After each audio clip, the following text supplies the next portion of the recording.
तो चलें जी, स्टार्ट करते हैं अपने सबसे पहले टॉपिक से, that is called as basically the inductive affect. अब इंडक्टिव अफेक्ट को समझने के लिए आपको सबसे पहली बात जो कि आनी चाहिए वो ये है कि इलेक्ट्रोनेगेटिविटी क्या होती है एक एटम की।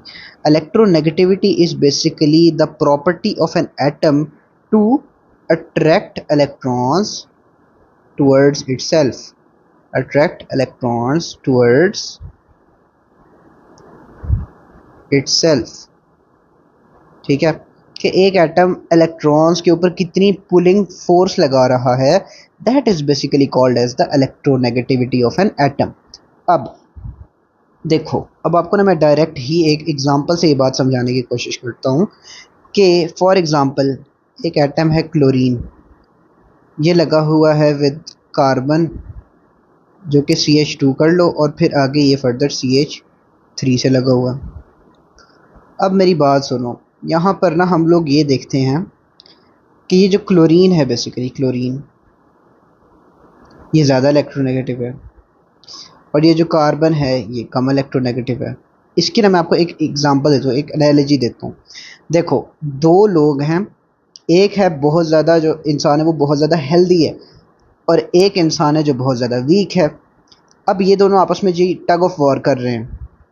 ठीक है, अभी टग ऑफ वॉर कर रहे हैं तो जो ज़्यादा हेल्दी इंसान है वो रोप को ज़्यादा अपनी तरफ खींच के रखेगा और जो वीकर इंसान है वो उसे उतना ज़्यादा नहीं खींच सकेगा, लेकिन थोड़ा बहुत तो वो भी खींचेगा। ठीक है, रस्सी उन दोनों के दरमियान रहेगी, कोवलेंट बॉन्ड मोर इलेक्ट्रोनेगेटिव और लेस इलेक्ट्रोनेगेटिव एटम के दरमियान रहेगा, लेकिन उस कोवलेंट बॉन्ड के अंदर जो इलेक्ट्रॉन्स हैं, बेसिकली इलेक्ट्रॉनिक क्लाउड है, वो शिफ्टेड रहेगा towards the more electronegative atom, जिस तरह हेल्दियर इंसान के पास शिफ्टेड रहेगी greater part of the rope.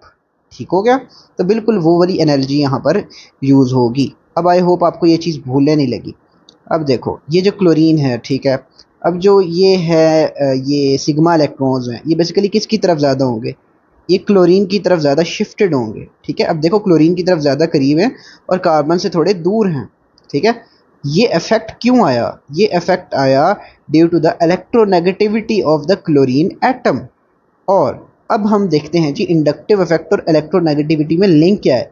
Inductive effect is a property that is based upon the phenomena of electronegativity.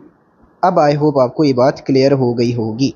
तो चलो जी, अब ये जो सिग्मा इलेक्ट्रॉन्स है, पहली तो बात ये है कि ये इंडक्टिव इफेक्ट हम देख रहे हैं सिर्फ और सिर्फ सिग्मा इलेक्ट्रॉन्स पर। दूसरी बात क्या है कि ये जो इंडक्टिव इफेक्ट है इट इज़ परमानेंट। क्यों? क्योंकि देखो, क्लोरीन की इलेक्ट्रोनेगेटिविटी किसी इंस्टेंट पर कम तो नहीं हो जाएगी ना, वो तो इसकी कांस्टेंट है। ठीक है, इलेक्ट्रोनेगेटिविटी तो कांस्टेंट होती है ना, कांस्टेंट। तो इस वजह से हम ये कहेंगे कि ये जो जब तक कार्बन क्लोरीन का कोवलेंट बॉन्ड सलामत रहेगा तब तक सिग्मा इलेक्ट्रॉन्स जो हैं वो शिफ्टेड रहेंगे टुवर्ड्स द क्लोरीन एटम और ये इंडक्टिव इफेक्ट शो होता रहेगा। सो दिस मीन्स कि सबसे इम्पॉर्टेंट फीचर जो कि इंडक्टिव इफेक्ट का है दैट इज़ कि it is a permanent effect, permanent effect. Then next property इसकी क्या है कि it involves the shifting of sigma electrons only.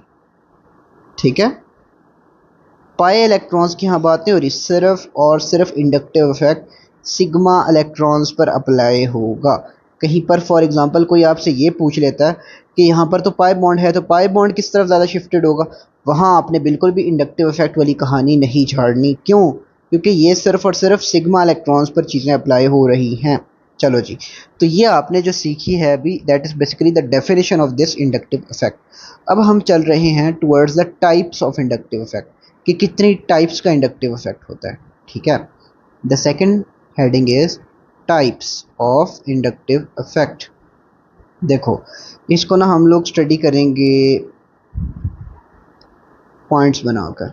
Positive inductive effect, अब इसी तरह एक होता है नेगेटिव इंडक्टिव इफेक्ट।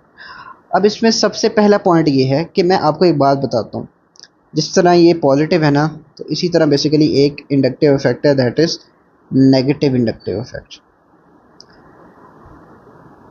जो बात मैंने आपको बतानी थी वो ये है कि आप याद करें फिज़िक्स में फर्स्ट ईयर में जो वर्क एंड एनर्जी वाला चैप्टर आप लोगों ने पढ़ा था, ठीक है, उस चैप्टर में आपने ये पढ़ा था एंड पर जाकर कि जो नेगेटिव साइन है, ठीक है, नेगेटिव जो साइन है वो क्या शो करता है? वो शो करता है कि जो पोटेंशियल है दैट इज़ अट्रैक्टिव। याद आया कुछ? कि जो नेगेटिव साइन था वो ये शो कर रहा था कि जो पोटेंशियल है दैट इज़ बेसिकली अट्रैक्टिव। तो इसका मतलब ये है कि जो नेगेटिव इंडक्टिव इफेक्ट है, अब ये बात आपको कभी भी नहीं भूलेगी कि जो नेगेटिव इंडक्टिव इफेक्ट है that is basically the pulling of electrons, pulling of electrons bye more electronegative atom. एक ज़्यादा इलेक्ट्रोनेगेटिव एटम जब अपनी तरफ इलेक्ट्रॉन्स को पुल करेगा, अपनी तरफ खींचेगा, this affect will be called as, this attractive effect will be called as negative inductive effect. अब आई होप आपको ये चीज़ क्लियर हुई होगी। इसी तरह पॉजिटिव इंडक्टिव इफेक्ट इसका उल्टा हो जाएगा। क्यों? देखो, अब अगर एक फोर्स एक एटम जो है वो लगा रहा है कि लाइक वो ज़्यादा इलेक्ट्रोनेगेटिव होने की बेसिस पर, तो एक फोर्स ऐसी भी तो होगी ना जो उसको सपोर्ट कर रही होगी। ऑब्वियस बात है, अगर वो खींच रहा है तो इसका क्या मतलब है कि जो दूसरा एटम है जिससे वो इलेक्ट्रॉन्स को अपनी तरफ खींच रहा है वो इसकी तरफ डोनेटिंग इफेक्ट लगा रहा है, ठीक है। तो इससे ये हमें पता चला कि एक उसकी ऑपोजिट फोर्स भी प्रेजेंट है जो कि पुशिंग ऑफ इलेक्ट्रॉन्स का काम करती है, pushing of electrons from lesser electronegative atom कि लेसर इलेक्ट्रोनेगेटिव एटम पुश कर रहा है इलेक्ट्रॉन्स को towards the more electronegative atom, यानी ये चीज़ें रिलेटिवली एग्जिस्ट कर रही हैं। अब नेक्स्ट बात, अगर हम इसको एक लाइन में कहें कि ये किस टाइप का इफेक्ट है तो वो कौन सा इफेक्ट होगा? That will be called as electron donating inductive effect, ठीक है। और ये कौन सा इफेक्ट कहलाएगा भाई? ये कहलाएगा electron withdrawing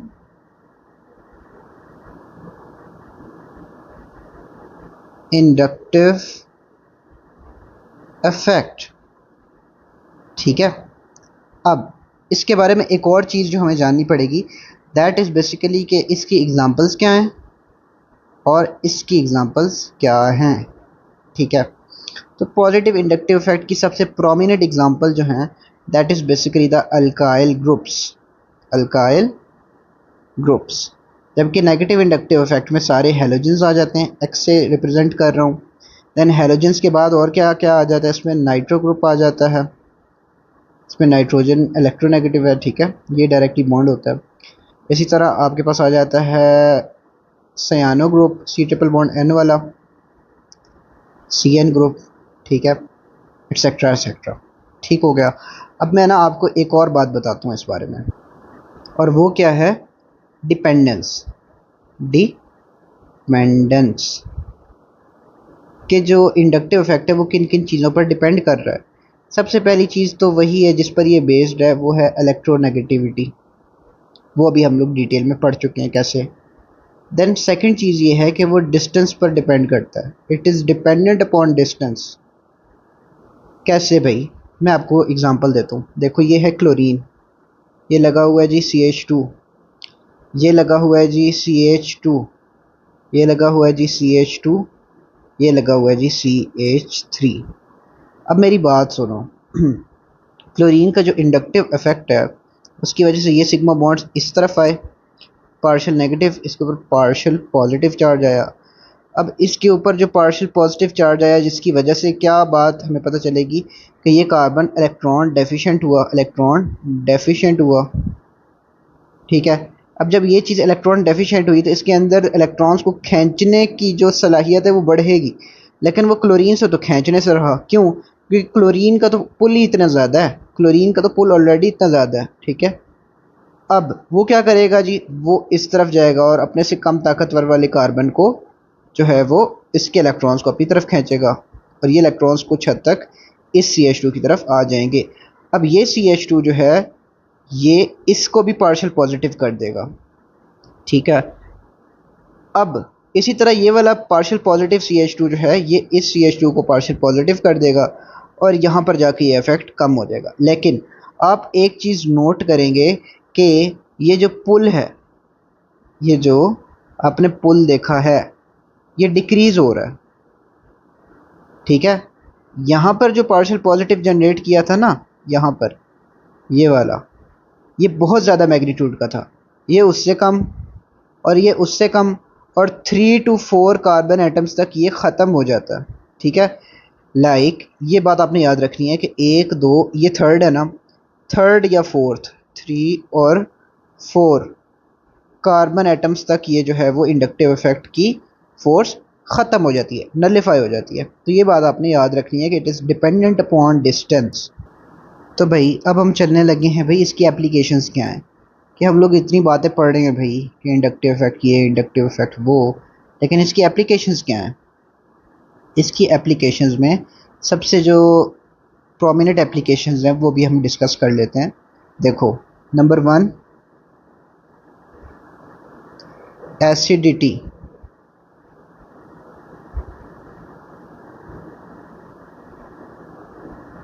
of carboxylic acids.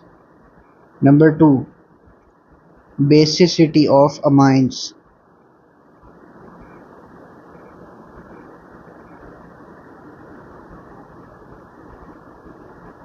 Number 3,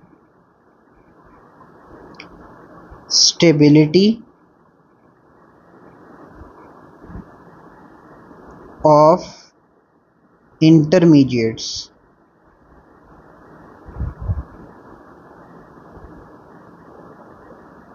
ठीक है, ये इसके कुछ प्रोमिनेंट एग्जांपल्स हैं जो कि एप्लीकेशंस में आती हैं, कि कार्बोक्सिलिक एसिड है, ठीक है, उसके अंदर अगर पॉजिटिव इंडक्टिव इफेक्ट वाला ग्रुप लगा हो तो फिर उसकी एसिडिटी को क्या फ़र्क पड़ेगा। अगर नेगेटिव इंडक्टिव इफेक्ट वाला ग्रुप लगा हो तो फिर उसकी एसिडिटी को क्या फ़र्क पड़ेगा। अब इसको मैं बता भी देता हूँ आपको साथ ही, ताकि बाकियों को हम डिस्कस नहीं करते, एक डिस्कस कर लेते हैं। For example, negative inductive effect वाला ग्रुप लगा है और पॉजिटिव इंडक्टिव इफेक्ट वाला ग्रुप लगा है। अब क्या इससे इफेक्ट क्या पड़ रहा है, इससे ये हो रहा है कि नेगेटिव इंडक्टिव इफेक्ट से एसिडिटी इंक्रीज हो रही है, जबकि पॉजिटिव इंडक्टिव इफेक्ट से एसिडिटी डिक्रीज हो रही है। अब ये अंदर से हो कैसे रही है कि जो नेगेटिव इंडक्टिव इफेक्ट शो करने वाला ग्रुप है, for example chloro acetic acid है, क्लोरीन लगा हुआ है, जब वो प्रोटॉन लूज करता है तो क्या बनता है, क्लोरो एसीटेट आइन।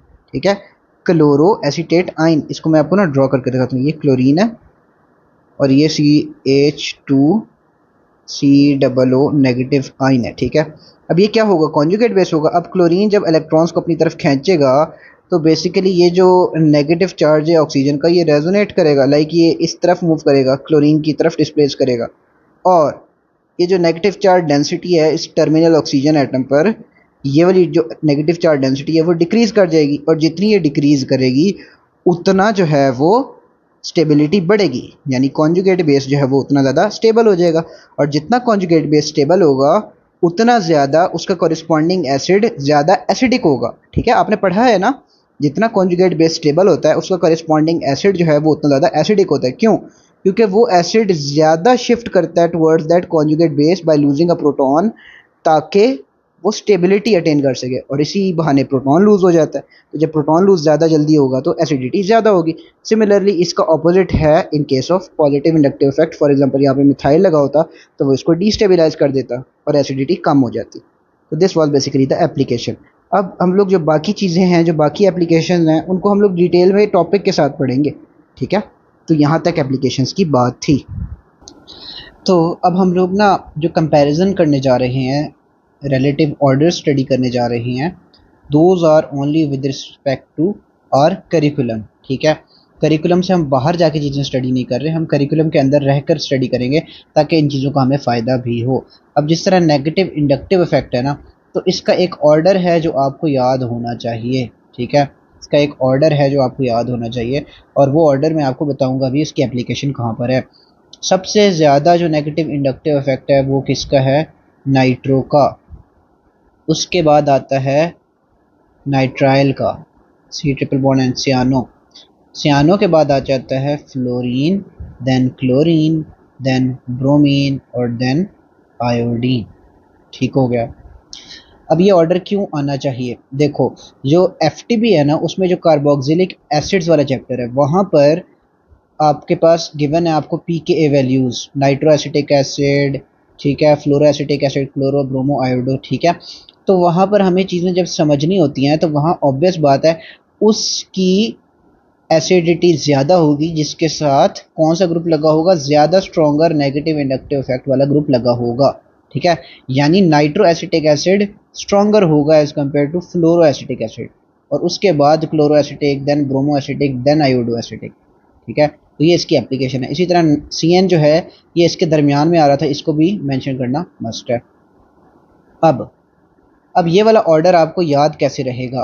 देखो, इसमें याद रखने वाली बात यह है कि हेलोजेंस का तो आपको समझ आता है ना, हेलोजेंस का तो आपको समझ आना भी चाहिए। क्यों? क्योंकि ये तो सिंपल है, इलेक्ट्रोनेगेटिविटी की बेसिस पर हम लोगों ने आराम से लिख लिया।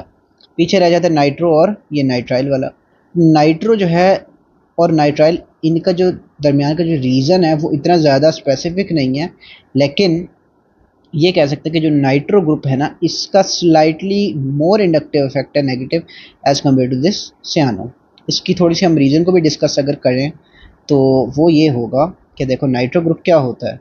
नाइट्रो में ये होता है कि एक ऑक्सीजन के साथ इसका डबल बॉन्ड होता है, एक के ऊपर इसने अपने जो लोन पेयर है उसको डोनेट कर दिया है, इसके ऊपर पॉजिटिव है, यहाँ पर इसके ऊपर नेगेटिव है, और जो है ये आपके पास जो है वो टोटल नाइट्रो का स्ट्रक्चर है। जबकि नाइट्राइल में ये होता है कि C triple bond with N होता है। अब ये भी sp हाइब्रिडाइज्ड है और ये भी sp हाइब्रिडाइज्ड है, और sp हाइब्रिडाइज्ड कार्बन जो है वो ज़्यादा इलेक्ट्रोनेगेटिव होता है as compare to the sp3 hybridised carbon. ठीक हो गया। इसकी रीज़न ये है कि इस sp हाइब्रिडाइज्ड कार्बन में इलेक्ट्रो वो s करेक्टर ज़्यादा होता है। s करेक्टर जो है, s character that is directly proportional to electronegativity, ठीक है, ये बात आपको पता हो। अब एस करेक्टर इसमें बहुत ज़्यादा है, 50% है, जबकि sp3 हाइब्रिडाइज में सिर्फ और सिर्फ कितना था? 25% था। अब मेरी बात सुनो, नाइट्रोजन भी बहुत इलेक्ट्रोनेगेटिव है, ऑलरेडी कार्बन इलेक्ट्रोनेगेटिव हुआ पड़ा है, उससे नाइट्रोजन भी खींच रहा है, और फिर वो कार्बन ऑब्वियस बात है आगे जिसके साथ लगेगा उससे खींचेगा इलेक्ट्रॉन्स को, जिस वजह से हम कहेंगे कि ये नेगेटिव इंडक्टिव इफेक्ट शो कर रहा है बड़ा ही स्ट्रॉन्ग, ठीक है। बहुत सिग्निफिकेंट होता है साइनाइड में भी। क्यों? क्योंकि खुद देखो, फ्लोरीन से भी ज़्यादा है सी एन में, तो ऑब्वियस बात है सी एन का फ्लोरीन से ज़्यादा तो अच्छा खासा सिग्निफिकेंट होगा ना। अच्छा, अब इसके बाद आ जाते हैं नाइट्रो। नाइट्रो में एक तो बात ये है कि जो नाइट्रोजन है इसने आगे फर्दर किसी कार्बन से बॉन्ड करना है, ठीक है, किसी भी अल्काइल से या एराइल से बॉन्ड करना है। अब नाइट्रोजन के ऊपर ऑलरेडी जो है आप देखो तो पॉजिटिव चार्ज है। पॉजिटिव चार्ज तो इसको हाईली इलेक्ट्रॉन डेफिशिएंट बना देता है, बहुत ज़ोर से पुल करेगा अपनी तरफ ये इलेक्ट्रॉन्स को। एक तो बात ये होगी, और दूसरी बात ये कि ये है भी नाइट्रोजन, मतलब एक तो इसके ऊपर पॉजिटिव चार्ज है और है भी नाइट्रोजन एटम जो खुद भी इतना इलेक्ट्रोनेगेटिव है, और जिन एटम्स के साथ इसने बॉन्ड बनाया है वो खुद इतने इलेक्ट्रोनेगेटिव है। इसका जो इलेक्ट्रॉन का जो पुल होगा वो बहुत बहुत बहुत स्ट्रांग होगा as compare to this one, ठीक है। तो ये बेसिकली इसके अंदर कॉन्सेप्ट था। चलो जी, अब हम लोग चलते हैं नेक्स्ट बात की तरफ। अब हम आ जाते हैं जी प्लस आई इफेक्ट पर, कि प्लस आई इफेक्ट में क्या ऑर्डर्स हैं, ठीक है। तो मेरी बात सुने, जितना छोटा अल्काइल ग्रुप है, लाइक सिर्फ और सिर्फ अगर मिथाइल लगा हुआ है, ठीक है, तो इसका जो प्लस आई इफेक्ट होगा वो कम होगा ना as compare to the ethyl, ठीक है, और इथाइल का कम होगा as compare to the propyl. ये बेसिकली इसका ऑर्डर है। जितना बड़ा अल्काइल ग्रुप होता जा रहा है उतना इसका प्लस आई इफेक्ट ज़्यादा होता जा रहा है। क्यों? क्योंकि ज़्यादा पुल करने वाले लोग आते जा रहे हैं। अब इसमें ना मैं आपको एक और बात बताता चलूँ, वो ये है कि जो टर्शरी अल्काइल होता है ना, फॉर एग्जांपल एक अल्काइल है वो टर्शरी अल्काइल है, ठीक है, यानी टर्शरी कार्बन एटम से बॉन्डेड है। ये जिस ग्रुप के साथ बॉन्ड हुआ हुआ है वो टर्शरी एटम के साथ बॉन्ड हुआ है अल्काइल के, तो वो सबसे ज़्यादा जो है वो पॉजिटिव इंडक्टिव इफेक्ट देगा। और फिर सेकेंडरी अल्काइल, ठीक है, और फिर जाकर प्राइमरी अल्काइल।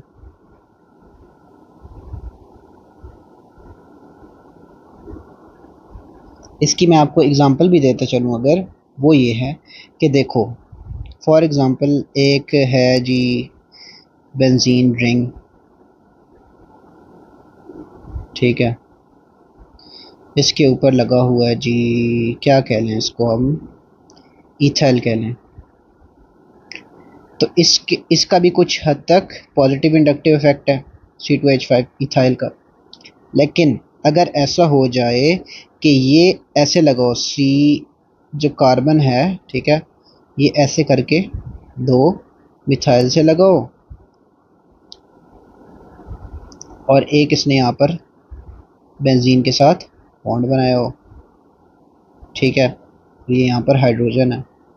तो अब ये कौन सा जो है वो अल्काइल है बेसिकली, ये जो अभी अल्काइल लगा हुआ है, ठीक है, ये कौन से किस्म का अल्काइल है।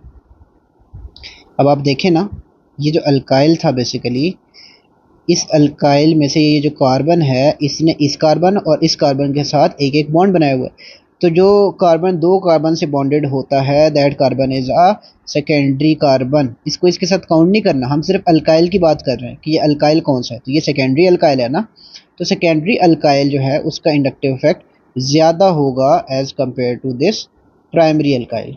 अब फॉर एग्ज़ाम्पल यही होता बेंजीन, ठीक है, और यहाँ का जो कार्बन है ये इस तरह होता, मिथाइल, मिथाइल और एक और मिथाइल।